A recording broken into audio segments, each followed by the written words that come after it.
What is up, Misfit Nation? Welcome to another episode of the Misfit Wrestling Podcast. I am your host, Matt, the Misfit. This is your Monday Night Raw review for July the 24th, 2023. We have matches announced for Summerslam. We even have injuries to Liv Morgan and Kevin Owens, and possibly some other things that we're going to talk about here. But before we do that, let's plug the show. You can find me on Twitter. I'm not calling it fucking X. Twitter at Misfit Podcast TV. On Instagram and on Threads of Misfit Wrestling Pod. You can follow the audio outlets Spotify, iHeartRadio, Amazon Music, Google Podcast, Stitcher Radio, Audible, and Pandora. You can also listen to the show visually, I guess, on youtube.com/@Misfit Wrestling Podcast. We just uploaded yesterday two shows. Yesterday, obviously, if you were on the channel, you saw the night one or day one, whatever you call it, of the 5-star Grand Prix. We do have a little update here of that. I'm actually going to talk about the right here and now. Stardom. Rossy Ogawa did confirm that she did separate, Saya Kamatani did separate a dislocated shoulder in her match, her red block match with Cam Nakano. Looks like she will miss the rest of the tournament, which sucks to hear about that. Again, speedy recovers to Saya Kamatani. Also on the audio side, outside of YouTube, on the other platforms rather, we got the Pile Driver Pulse. We went over all the shows that I missed last week, which was Raw, SmackDown, NXT. I maybe talked a little bit of NXT, AEW Dynamite, AEW Collision Rampage.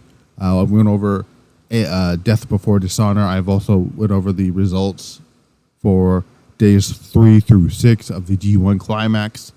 And I believe I talked about something else too. I believe I also talked about Mayu Iwatani's movie that's coming out, biopic movie that's coming out, The Runaway Wrestler. They did shoot some stuff for that yesterday, which I saw the photos of that. I'm like, oh my God. It brings me back some memories here. But let's open up Monday Night Raw. Monday Night Raw started off with the Judgment Day. They were out here. Damian Priest calls for the fans to rise before Rhea Ripley says the Judgment Day runs all of WWE, which at this point they do. Finn Balor introduces himself and his fellow Judgment Day members before throwing it to a video of Dominik Mysterio winning the NXT North American Championship this past Tuesday on NXT. Rhea then introduces Dominik. Dominik comes to the ring, obviously. Massive heat anytime he walks into an arena. Dominik tries to say that he's a new fighting NXT North American champion before he can say anything else. Kevin Owens music hits. He comes out with Sami Zayn, the current WWE Tag Team Champions. Owens says the same thing happened last week in regards to fans not wanting to hear Dominik Mysterio talk. He says it really bothers him when people don't learn a lesson. And since Dominik didn't learn from last week, he gets blunt with Dominik and tells him that no one cares about what he thinks. Says the best thing he can do for the professional wrestling business is just shut his fucking mouth. Well, he didn't say fucking, but it sounded better that way. Dominik says that he will not be disrespected as a champion. Says that Zayn says that while that's true, no one in this arena respects him. He says that he has an idea for Dominik to earn some respect, challenging going one-on-one with me here tonight. Dominik then accepts, and Zayn reminds Judgment Day about making a big deal about their undisputed tag team championships not being up for grabs during their tag team match last week. Calls for Dominik to put his North American Championship on the line, and Rhea accepts on Dominik's behalf. And I saw this funny look from Finn Balor. He's like, "What? Oh my!" It was pretty funny. But we found out that it's going to be Dominik defending his title against Sami Zayn, not in the main event, but later on in the show. Next up, we got Becky Lynch versus Zoey Stark. If Becky Lynch wins, she gets her rematch with Trish Stratus, most likely at SummerSlam. By the way, if you didn't know, SummerSlam is next weekend. And we'll go over the updated card at the end of the show, but the fact that I just remembered while watching the show that Summerslam is next weekend. It's very, very crazy here. But this was actually a lot of fun here. Bell rings. Lynch wastes no time. She fires off some stomps into the corner onto Zoey Starks. Stark, not Starks. I always call it, sometimes I call it Zoey Starks. I don't know why. But then Becky delivers a shoulder tackle. Stark slides out of the ring for a breather. Looks to get back in once she's recovered, but Becky knocks her off the apron. The action spills to the outside of the ring. Becky gets Zoey back into the ring. Then Zoey Stark delivers a drop kick off the top rope, sends Lynch face first off the top rope. They go to break. They come back. Becky sends Zoey repeatedly crashing into the barricade and gets her back into the ring. She ascends to the top rope, looks for that Becky Lynch leg drop that she does. She delivers it. Or then she delivers a boot to Zoey's.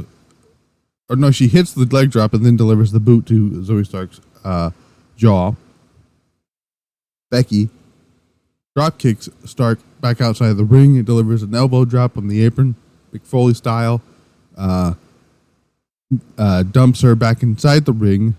Trish, who's out there with Zoey, by the way, takes a cheap shot at Becky while the referee is distracted because the referee is dumb, allowing Zark to deliver a kick and go for a pin. Trish is out there. Becky kicks out and Zoey delivers an enziguri, beautiful enziguri, by the way. Then ascends to the top rope. Becky beats her there and delivers a superplex. Then locks her up. The fact that she delivered a superplex and then immediately locked into an armbar, which was a beautiful transition by Becky. But Zoey was able to reverse that into a powerbomb. Becky sets up with a manhandle slam, but Zoey Stark reversed it into a roll-up. Got the 2 count. Becky then locks in the disarmer, but Trish hops up on the ring apron to distract Becky. Becky then let's go over hold. Starks rolls her up, but Becky kicks out. Becky then delivers a manhandle slam after a springboard attempt by Zoey Stark to get the win, and Becky Lynch gets her match with Trish Stratus at SummerSlam. Maybe that match hasn't been officially confirmed for SummerSlam. But yeah, I thought this was a really good match. Great showing for Zoey Stark. Becky Lynch keeps showing that she can actually wrestle, whether people like to admit it or not. There's some really good matches Becky has had, singles matches she's had this year. There was a match many months ago. I think it was like the go home show for WrestleMania, where she had that incredible match with Io Shirai on Raw, where people were like, "Oh my God, push that woman!" And they're obviously getting ready to push Io to hopefully becoming the WWE Women's Champion over on SmackDown.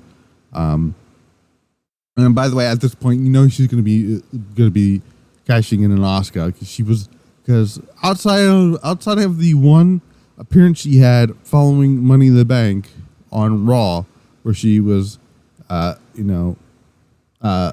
teasing Rhea, she's not appeared once on SmackDown, like at all.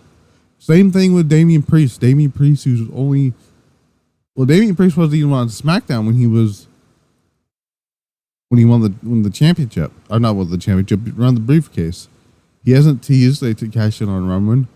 But again, because his story is with whatever they're doing with Finn Balor and Seth Rollins. We'll talk about Finn Balor and Seth Rollins in a little bit. Cody Rhodes then makes his way to the ring here.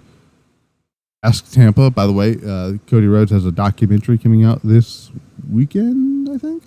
It's next Monday, which I can't wait. That looks like a lot of fun to watch. He asked Ciampa what they want to talk about, and then says that basically talked about the the attack from Brock Lesnar to the following week in front of his mom, which was hilarious, by the way. He says that he didn't have that on his 2023 bucket list, but he isn't surprised. He says he's rather impressed, but his mother didn't share the same feelings as him. Cody says his mother has been around wrestlers countless times. Lesnar made a mistake by leaving him breathing. Says that he doesn't want to go to SummerSlam anymore to win the rubber match, but rather embarrass him, and dares Lesnar to come and get him, and then says that he wants to beat him at SummerSlam because Brock Lesnar deserves it. Says that he wants to look back on their match to see the final chapter he pinned, and how it ended, and how things are going to end once and for all in their upcoming match for SummerSlam. So he didn't really say much here. That was of anything here. So we still don't know if there is going to be a stipulation. There's going to be a stipulation, but we don't know what the stipulation is. So that's how that happened here. Dominik Mysterio, Sami Zayn. This was a lot of fun here. At one point here, Zayn ascends to the top rope. The Judgment Day is out here. I believe Finn Balor is nowhere to be seen, though. From my understanding, I don't think he was ever out here. I believe it was just, it's just Priest and Rhea. But Sami ascends to the top rope. Damian Priest pushes him off as Rhea is distracting the referee. Kevin Owens levels him, but the referee catches him and ejects him from ringside. Priest and Rhea laugh at him as he makes his way back to the back here, but they abruptly gets stopped because the referee ejects them as well from ringside. Sami lands a Michinoku driver, which did not look as good as the one Micah hit yesterday on Hanan. Go back and watch the match. It's on their YouTube show. You can watch they did that match they streamed the first match on the pre-show, sort of. And Hanan took a nasty Michinoku driver from Micah. I urge you guys to check that out too, because she fucking killed her on that. But then Sami looks to charge at Dominik. Dominik slides out of the ring. He gets back inside and delivers a drop kick before Sami responds with a clothesline, and that turns Dominik inside out. Then climbs to the top. Does Sami. Dominik beats him there. Sami knocks him off and goes and looks to go flying, but Dominik catches him with a drop kick midair. Fires off some hands, stomps, and whatnot here. He tries to dial up at some point with a 619, but Sami was able to escape, execute a beautiful blue thunder bomb, which I still don't understand why that's not his finisher. Dominik slides out of the ring here, and Zayn pushes him back in. It keeps going. At one point, he tries to hits the three amigos onto Sami. Stands to the top rope, looks for a frog splash. Zayn gets out his knees up, executes an exploder, sets up the Luva kick. But Rhea Ripley and Damian Priest appear on the ramp after being ejected from the ringside, and this distraction allowed Dominik to roll up Sami for the win. Following the match, Dominik retains the championship. Following the match, Zayn runs up the ramp to check on Owens after Owens gets hit in the ribs. Dominik escapes through the crowd, and they're checking on Kevin Owens in the medical office as Sami Zayn and Adam Pearce stand by. We did find out that it is official. The Kevin Owens is currently working with broken ribs, legit broken ribs. So this is not a storyline here. The injury is real. Hopefully, it does not keep him off of SummerSlam, because that would suck. It would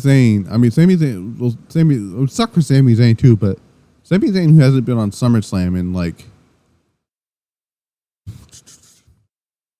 I can't tell. I don't even know when the last time Sami Zayn was even on. He was on like a SummerSlam card. Has he ever been on a SummerSlam card? It's a real question. Let's find out. Let's do some live searching here. SummerSlam. What? Let's see. SummerSlam.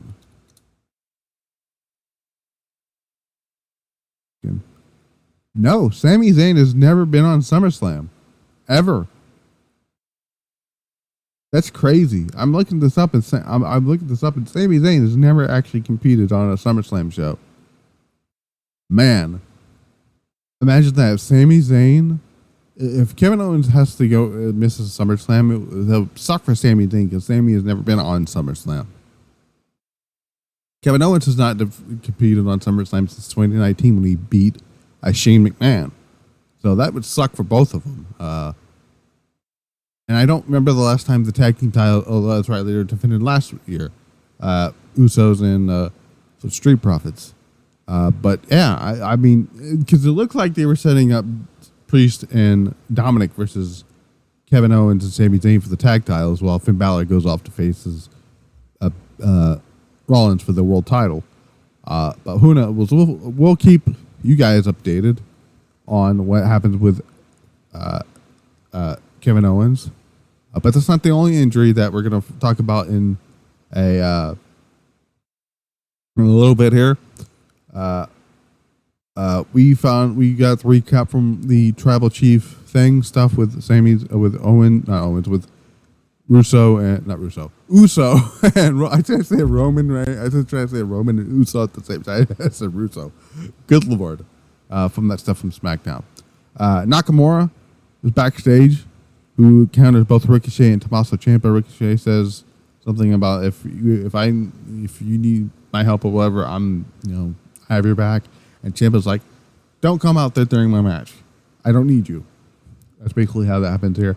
Next, we got Tommaso Ciampa versus Bronson Reed. This was actually a really good match. And this is the type of match I want to see from Bronson Reed and Tommaso Ciampa. I'm not going to get too in deep with the match here, but at one point, Ciampa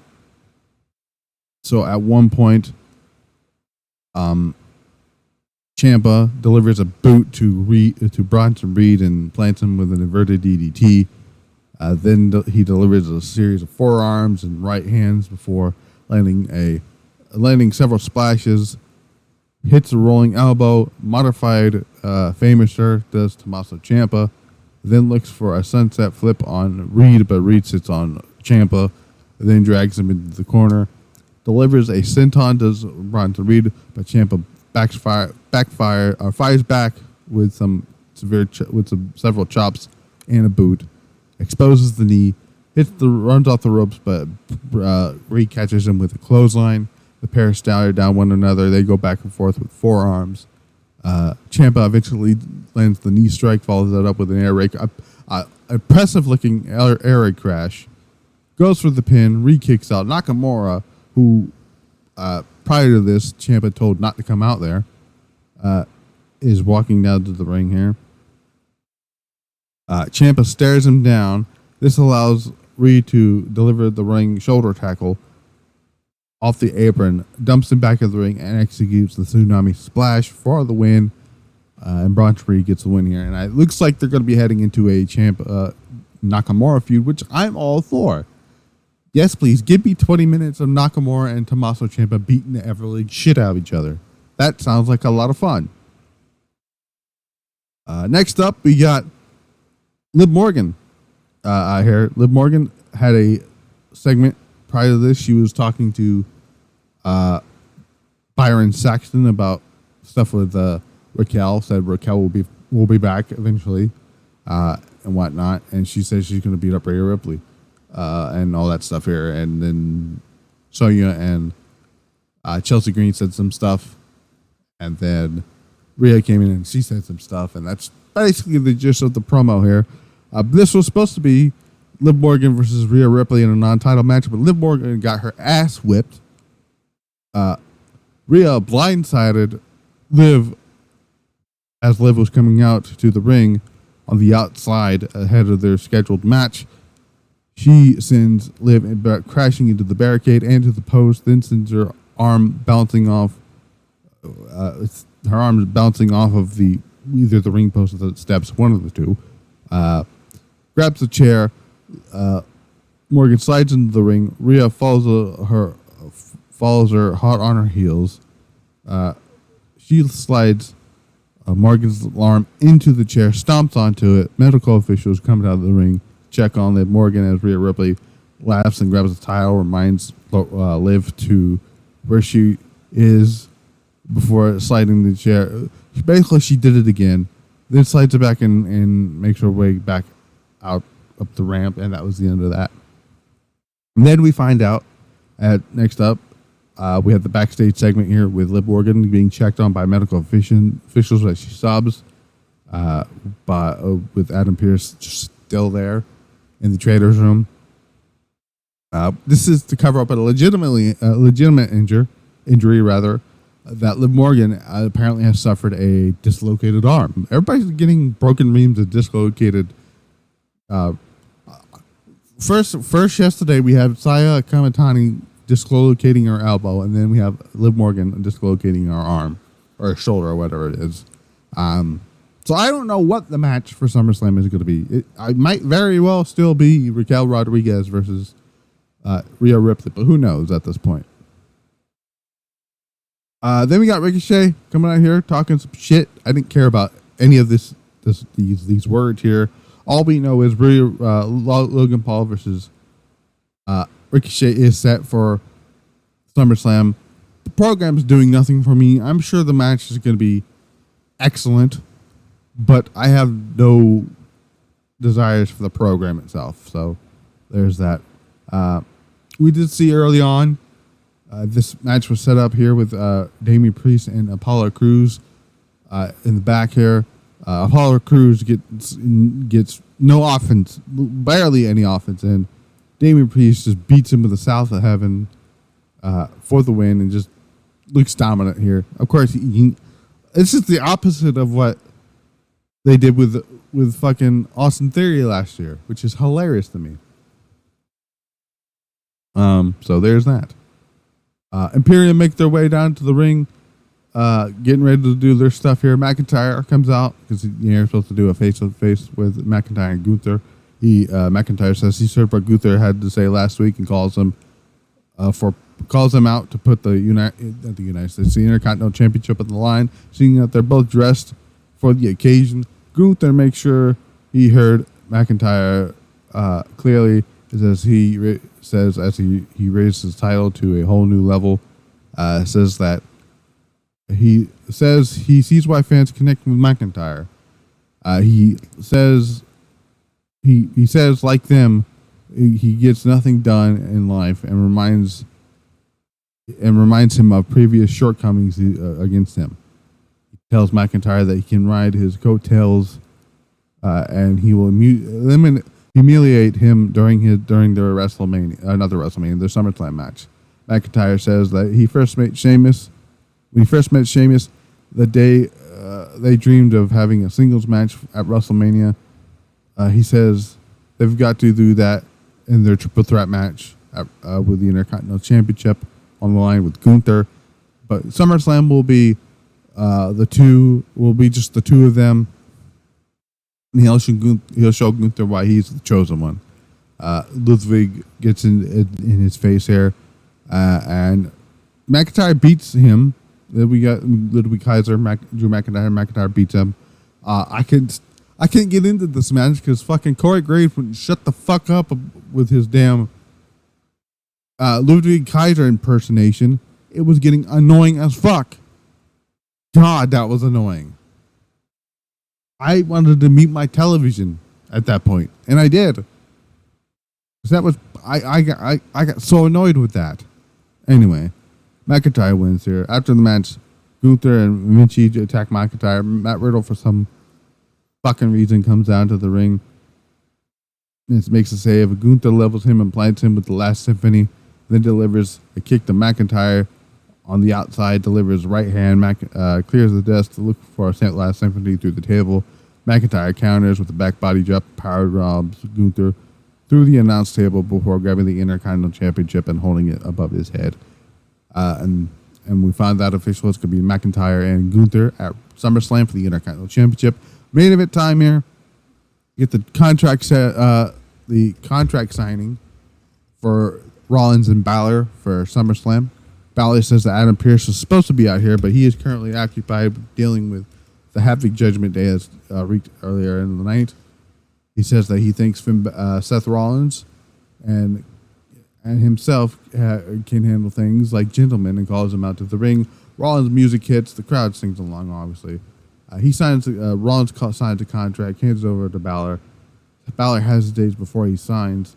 Rollins says that it's because Balor has figured out he has no chance of winning the World Heavyweight Championship at SummerSlam. Rollins says miracles do happen, and he should win the title. His reign would be even shorter than his Universal Championship reign because Damian Priest will cash in his Money in the Bank briefcase on him. He says that he would have done the same thing, and so would Balor. Then, as that SummerSlam will be the end of the Judgment Day, Balor laughs it off, signs the contract, then tells Rollins that he thinks he's figured everything out. Says that although Rollins thinks he runs Raw, he's wrong because the Judgment Day run Raw. Priest, Dominik, and Rhea then surround the ring as Balor tells Rollins that he's losing. He's been losing for 7 years. He says it's been driving him insane, and asked Rollins if he knows what it feels like to lose for 7 years or whatever. Balor explains that it's an itch that you can't scratch, and that's all. And then that all ends at SummerSlam. He's going to make him my 7-year bitch or whatever. That's what he said. Rollins flips the desk over. They start attacking Rollins. Sami Zayn comes out here. He gets his ass whipped as well for his troubles. And then the show ends with the Judgment Day standing tall after a South of Heaven to Rollins, then followed up by a frog splash by Dominik, and then a coup de grace. Oh wait, no, rather it was a South of Heaven, then a Razor's Edge, then a frog splash, and then a coup de grace with the Judgment Day standing tall as the show goes off the air. I thought Raw this week was not a bad episode. There was some really good wrestling on the show. Obviously, you had the 2 or the 3 really good matches here. Obviously, you had Lynch and Becky and Stark. The Mysterio Sami Zayn match was pretty good. Ciampa and Bronson Reed were pretty good here.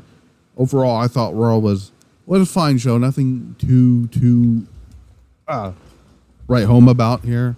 Next week is the go home show on the Raw side of things for SummerSlam. Brock Lesnar will be back to do something. We also found out that Maxxine Dupri is going to have her first singles match ever against Valhalla. Logan Paul will also be back to do something, I guess. And something I did forget to mention here, Shayna Baszler. Before I finished off, Shayna Baszler and Ronda Rousey had a segment backstage because my notes for some reason to have that listed. She said that she's tired of Ronda being mentioned in her name, and she at SummerSlam she's going to challenge her to a fight. And Ronda accepts the fight. Looks like it's going to be a fight pit, but we'll talk about whether or not it's going to be a fight pit or not here. The current SummerSlam card, the updated SummerSlam card as it stands here, we have Cody Rhodes versus Brock Lesnar in an unnamed stipulation match, which is probably what it's going to be here. Ronda Rousey versus Shayna Baszler in a possible fight pit match. Finn Balor challenging Seth Rollins for the World Heavyweight Championship. A triple threat match. As of right now, it's still a triple threat match. Asuka defending against Charlotte Flair and Bianca Belair. Ricochet versus Logan Paul. Gunther defending the Intercontinental Championship against Drew McIntyre. A tribal combat for the Universal Championship. Roman Reigns versus Jey Uso. And I think, was that it? Yeah, I believe that's the only matches announced for the show. But yeah, I will see you guys back here for I almost said Monday Night Raw. We were just doing Monday Night Raw review. I'll see you guys back here for AEW Dynamite. We got get it ready for the build to All In. And hopefully the cards take shape for that show. Almost nearly sold out is All In, and I can't wait for that. But until then, I have been Matt the Misfit. This is the Misfit Wrestling Podcast. I will see you guys back here for AEW Dynamite. Until then, we're out.